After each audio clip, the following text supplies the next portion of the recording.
हुक्म है लेकिन बड़ी जल्दी जल्दी सुन देंगे, जितनी जल्दी आप वसूल करेंगे। दो जुमले सरकार कलंदर की शान के आज पढ़ने हैं मैंने।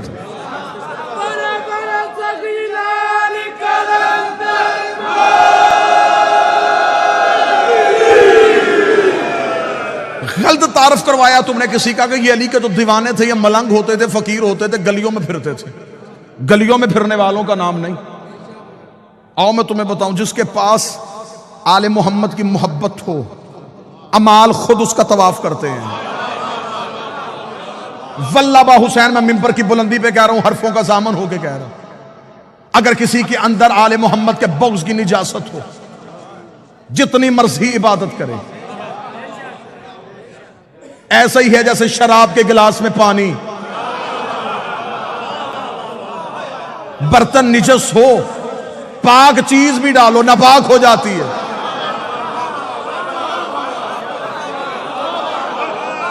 नाना आपको दलील अच्छी नहीं लगी तो फिर सर झुकाए ना आप। जिस बंदे को नहीं सुनने आज उसके लिए इतनी रायत कर सकता वो कानों में उंगलियां दे सकता है, लेकिन जितने आ गए हो बारगाह में अब तुम उठ नहीं सकते, क्योंकि फजाइल अली सूरह इसराफील होते हैं। ये जमीन तुराब हिलने ही नहीं देती, कदम जुम्बश नहीं खाते। बंदा फजाइल अली सुन के भागने की कोशिश करे, घर जाके इनकार कर तेरी मर्जी है, लेकिन जब तक जिक्र अली में बैठा है, बंदा हुसैन के घर में बैठ के हुसैन के बाबे के फजाइल का इनकार नहीं कर सकता।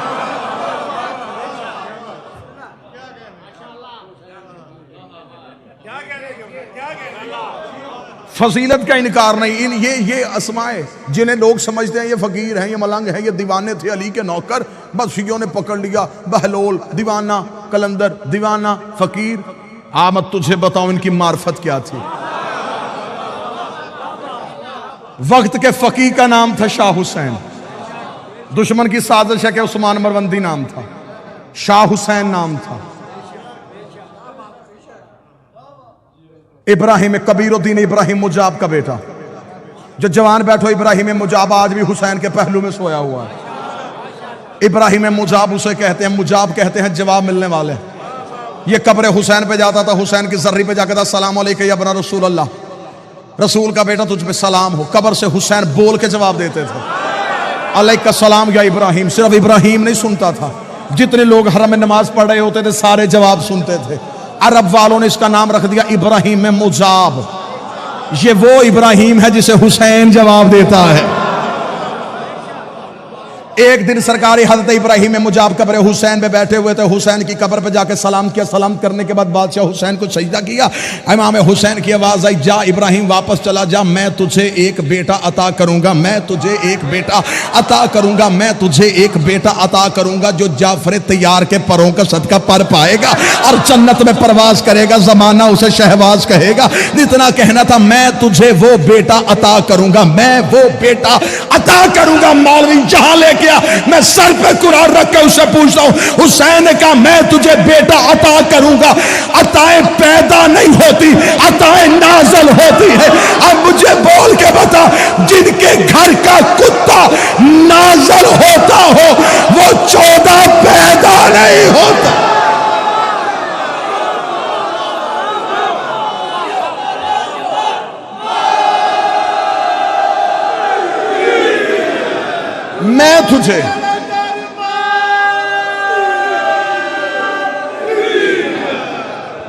मैं तुझे बेटा अता करूंगा।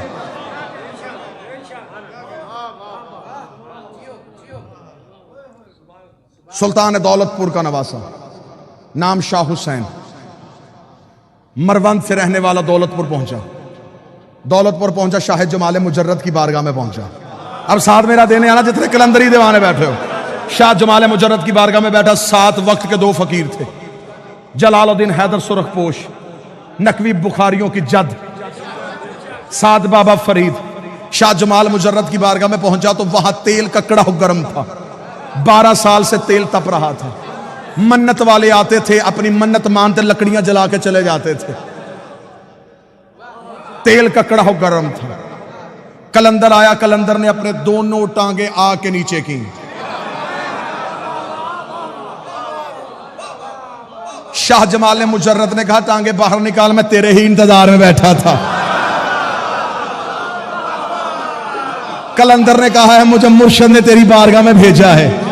इतना कहना था, उसने कहा फकीरी लेने के लिए आया, तुझे तेल के कड़ाहों में जाना पड़ेगा। अब शरीयत के पाबंद बंदों से मैं माफी चाहता हूं, मैं थोड़ी इश्क की बात करने लगा हूं। जहां शरीयत रुक जाती है वहां इश्क की परवाज शुरू हो जाती है। आओ मैं तुम्हें इश्क की एक परवाज करवाऊं। कहने लगा यहां तेल के कड़ाह में छलांग लगा, फिर मैं देखता हूं तुझे फकीरी देनी है या नहीं देनी। इतना कहना था, या नकवी बुखारियों की जद शाह जलालुद्दीन हैदर सुरखपोश ने कदम आगे बढ़ाया। शहबाज कलंदर ने बाबा आदिल शाह जी जाके हाथ पकड़ के पीछे किया। पीछे का क्या तू ना जा, तेरी पुश्त में 1.25 लाख फकीर है। तो नकवी बुखारी की जद है, मैं आगे बढ़ता हूं। कलंदर कहते उसे हैं जिसने शादी ना की हो। शहबाज कलंदर आगे बढ़े और तेल के कड़ाहों में छलांग लगा दी। तेल के कड़ाहों में छलांग लगा दी। अब किताबों की रवायत है, कोई कहती 2.5 महीने, कोई कहती 1.5 साल। जिसने ज्यादा लिखा उसने कहा 13 साल तेल के कड़ाहों में गरम रहे और वहीं पे मगर रहे। आखिर शाह जमाल मुजर्रद ने कहा निकला, अब तू लाल हो गया है।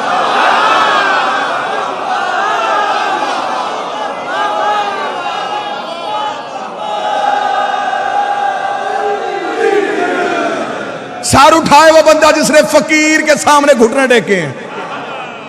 बाबा आदिल शाह जी सरदार आगा अली जान वक्त का बहुत बड़ा फकीर था। आपने उसकी दहलीज से ज़दारी सीखी है। आओ जितने फकीर से ज़दारी सीखते रहे हो, जिन्होंने वक्त के फकीर के हाथों से अब्बास का आलम थामा है, निकल बाहर तू लाल हो गया है। कलंदर का बाहर आना था, या खानगाह में दरख्त के पत्तों से आवाज आई, हाजा कलंदर, हाजा कलंदर, हाजा कलंदर, हाजा कलंदर। सारी कायनात के फकीर इकट्ठे किए गदीर की याद में।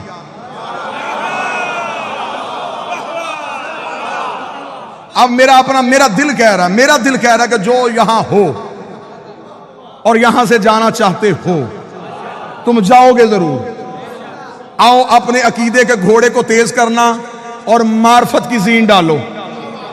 आओ मुवद्दत की वादी में कहीं जाके गुम हो जाए। कायनात के फकीर इकट्ठे किए गए। कलंदर के सर पे फकीरी का ताज पहनाने का वक्त आ गया।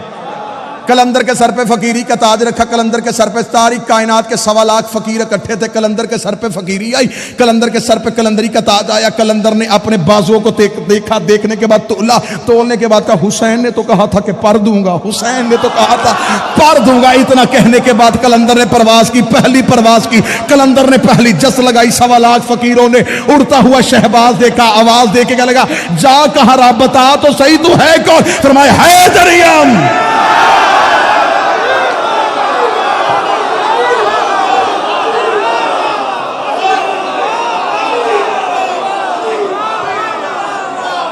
इजाजत देना, मैं सारे शेर पढ़ना चाहता हूं। जाफरी साहब वो पढ़ना चाहता हूं जो जमाने ने छुपाए हैं।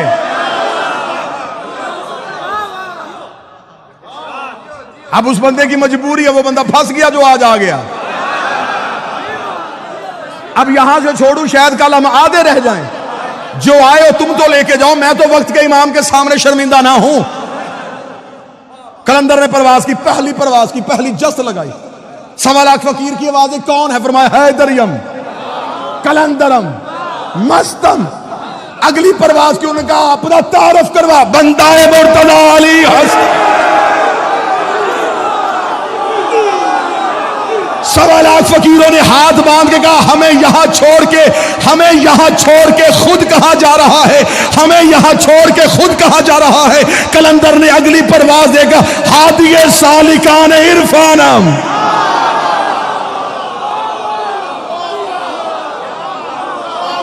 मैं इरफान की गली के रहने वालों का हादी हूं। उन्होंने कहा रुतबा क्या मिला? कलंदर ने अगली जस्त लगाई, परवाज बुलंद करके कहा कलंदरिए बस्तम व कमारे बंदम। कलंदरी मैंने अपनी कमर के साथ बांधी हुई है। अगली परवाज हुई, उन्होंने कहा अपना मजहब बता के जा, तेरा मजहब क्या है? कलंदर ने अगली परवाज देखा, चहारदा तन शफी इसे आना। 14 के अलावा गुनाहगारों की शफाअत करने वाला कोई नहीं।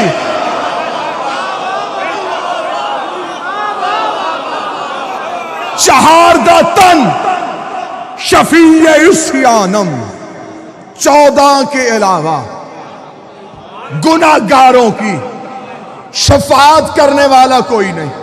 फकीरों की आवाज है, ये अकीदा किसने दिया? कलंदर ने कहा मोहरे शाह हस्त दीन ईमानम। ना ना ना ना, हाथ नहीं कशकोल होना चाहिए। कलंदर ने कहा ये अकीदा मेरी जाती इजाद नहीं, मेरे बादशाह ने मोहर लगाई। दीन भी यही है, ईमान भी यही है।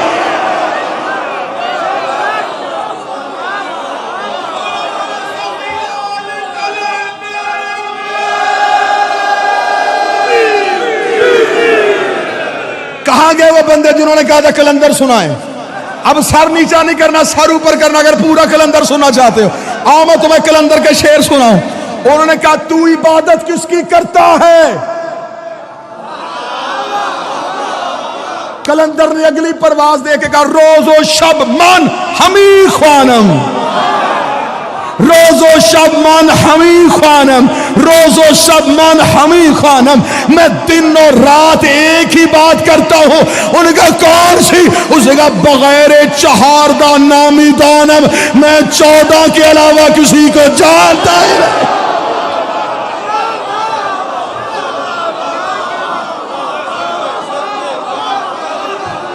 तुम मुझे कहते हो, तुम मुझे कहते हो, तुम मानता किसे है?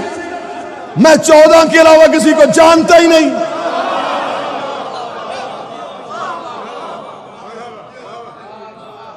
अगला शेर यहां रुका हुआ कि बड़ा हुक्म फरमाए, उगलू या निगलू? कमजोर दिल वाले अफराद से माजरत।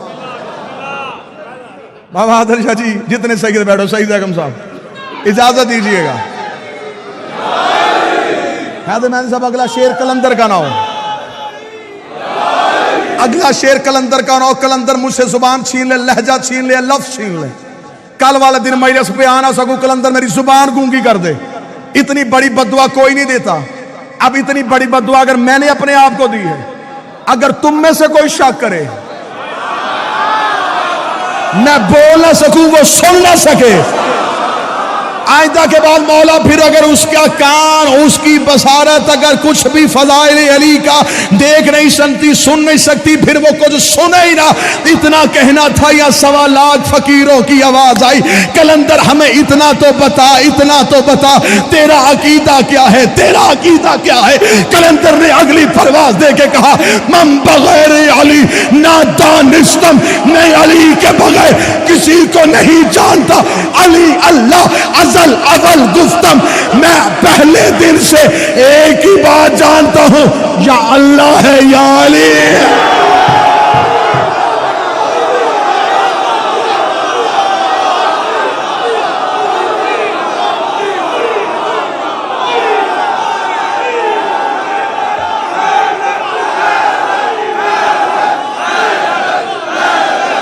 जी आप सरकार,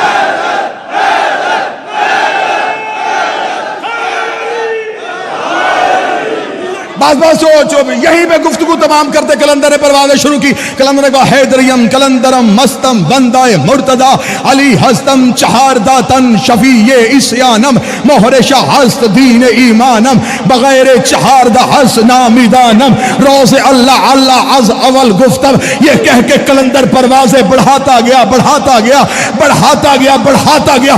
कलंदर इतना ऊपर चला गया कि अर्श की चौखट पे जाके कलंदर का माथा लगा। फरिश्तों ने आता हुआ कलंदर देखा, आता हुआ शहबाज देखा।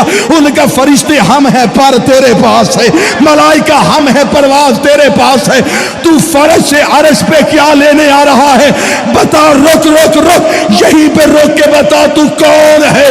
कलंदर का पेशवाए तमाम रिंदानम। उन्होंने कहा जमीन पे देख। कलंदर को नजफ में अली की कब्र नजर आई। कलंदर का जिस्म कांपा, अपने परों को समेटा, जमीन पे गोता लगाया, अली की दहलीज पे मुंह के बल गिर के कर साग कुए शेर यज़्दा।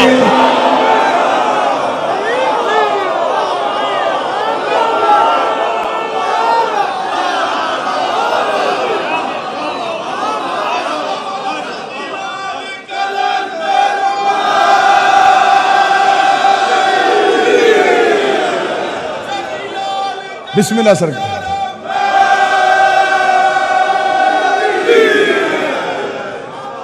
अर्श की चौखट से फरिश्तों ने कहा तू वहां आ रहा है, हम वहां जा रहे थे, तू कहां? कलंदर ने कहा मैं तो प्रवास पे हूं। उन्होंने कहा जमीन पे देख। जमीन पे चमकता हुआ दुर नजर आया, नजफ में अली का रोजा नजर आया। कलंदर का जिस्म कांपा, परों को समेटा, जमीन पे गोता लगाया, दहलीज पे गिर के था सग कुए। दर का नहीं, गली का।